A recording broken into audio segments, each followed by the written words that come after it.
So I drove for my lieutenant. We were always the second truck. And my now husband was the gunner. And he never lets me forget. I forget where we were going, but it was mountain, little tiny road, 30-foot drop. And I apparently almost rolled us over. I didn't. It was fine.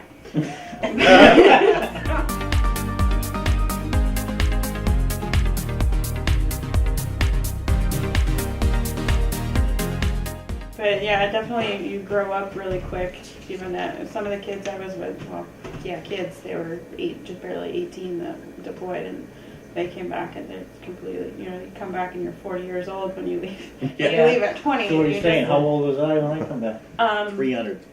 Well, I'll tell you off camera. How about that? There you go. It wasn't an easy mission. I had the privilege of visiting that combat theater twice during my tour as governor, and I saw firsthand the difficult tasks that you undertook. It was patrols outside secured zones. It was protecting against rocket attacks and mortar fire in the compounds. It was going to forward operating bases, some down near the Pakistan border. All in all, a very difficult assignment indeed. We were a forward support company, so we were delivering mattresses, parts, water, all sorts of stuff to all the infantry units. We would load up at Gardez, which was like 5 minutes from Fob Lightning. Fob Lightning was inside Fob Thunder, which was an A&A kind of like basic training camp. So we'd go at the gate, go down to Gardez, load up there, and then go wherever we needed to go.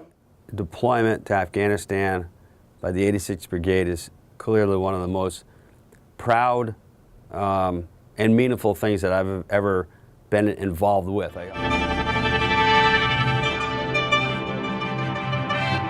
Well, we went around and our Afghanistan was a little cop way out there. It was only the platoon, only the company, and only 2 platoons were there at a time because somebody had to rotate back to Bagram. And I was in the mortar squad most of the time, and we kind of kept the area under control. So.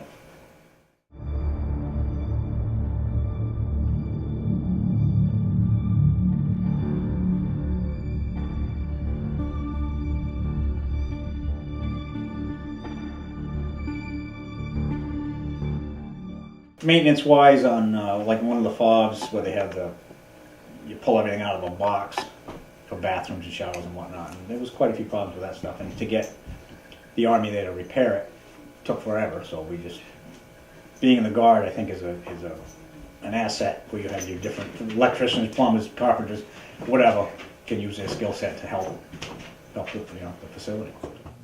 I also want to thank your families for their service. When there's a deployment of this magnitude, it affects everybody in Vermont.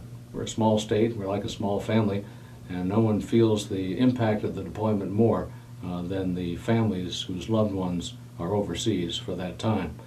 The loved ones back home have to fend for themselves in all kinds of weather, under all kinds of circumstances, and I'm so proud of the work that they did to ensure that their families continue to succeed during the time you were away. Yeah, it hit me like in January. Michaela left. They left in December.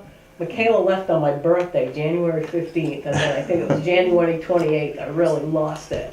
But then after that, I was fine. After that, that was much better. At first, I wanted to be at home all the time. Then I didn't want to be home, but I was always near the phone.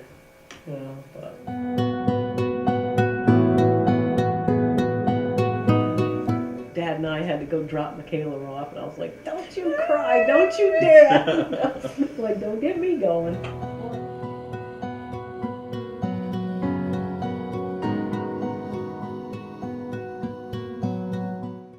I was real proud of you guys going too. much as it was scary, I was still real proud of you. I had my Blue Star flag with the three stars on it.